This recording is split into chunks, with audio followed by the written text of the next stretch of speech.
Et quand je vous dis quel est le meilleur film sur la Première Guerre mondiale, Les Sentiers de la Gloire? Peut-être. À l'Ouest rien de nouveau? Qui sait? Les Croix de bois? On s'y approche. Jeu Noël? Non. Pour moi, le meilleur film sur la Grande Guerre, c'est Un long dimanche de fiançailles réalisé par Jean-Pierre Jeunet, adapté du livre du même nom de Sébastien Japrisot. Et promis, je ne vais pas vous spoiler, sauf Judy Foster qui parle français. C'est pas ce que vous croyez. Je peux pas vous le raconter. Donnez-moi votre adresse. Même si l'orthographe et moi, ça fait deux, je mettrai tout ça dans une lettre. Ce film nous raconte donc l'enquête d'une jeune femme, Mathilde, qui part à la recherche de son mari, Manek, disparu dans la bataille de la Somme. Je vous en dis pas plus, néanmoins, qu'est-ce qui en fait un grand film sur la guerre, vous vous dites? Eh bien, c'est la narration. En effet, ce film de guerre ne se passe pas durant la guerre, mais des mois après. Ainsi, les scènes de guerre ne sont que des bribes de bataille racontées par les soldats. C'est original, car les autres films qui parlent de cette guerre le font soit dans la bataille, soit de loin, mais dans tous les cas, c'est presque toujours dans la période 14-18, mais jamais véritablement après. En effet, l'après-guerre est souvent dépeint comme une période de joie et de bonne humeur, notamment les années folles, mais il faut rétablir qu'après-guerre, c'est en boitant que la société et le peuple avancent. Un jour, dans un champ qui brûlait, j'ai vu des camarades. Leurs cartouchières ont explosé comme ça en pétarade. C'est cette guerre qu'il ne faut pas oublier, car même si on en parle encore, elle passe souvent en second plan par rapport à la Seconde Guerre mondiale. Non mais sans blague, regardez la liste des films sur la Première Guerre mondiale sur Wikipédia par rapport à la Seconde. Mais Wikipédia, c'est pas fiable. Silence! Légumes!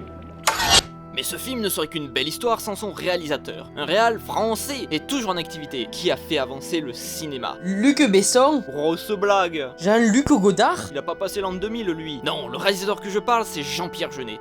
Un homme qui innove, qui tente et apporte quelque chose de nouveau dans le cinéma français. Et surtout qui a toujours la bonne phrase. Hey, bonne chance. Je touche du bois.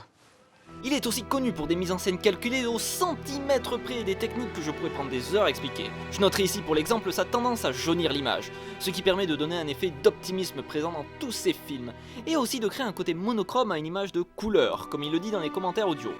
Et pour finir, il écrit des personnages à forte personnalité et surtout avec une gueule.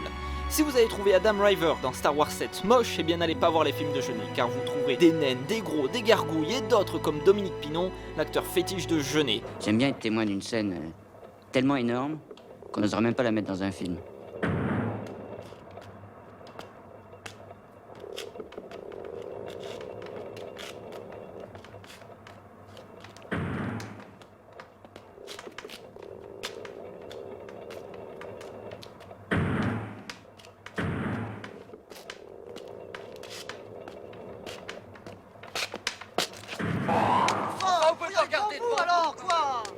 Donc maintenant vous êtes téléchargé, achetez ce film, et vous allez aussi voir les autres films de Jeunet.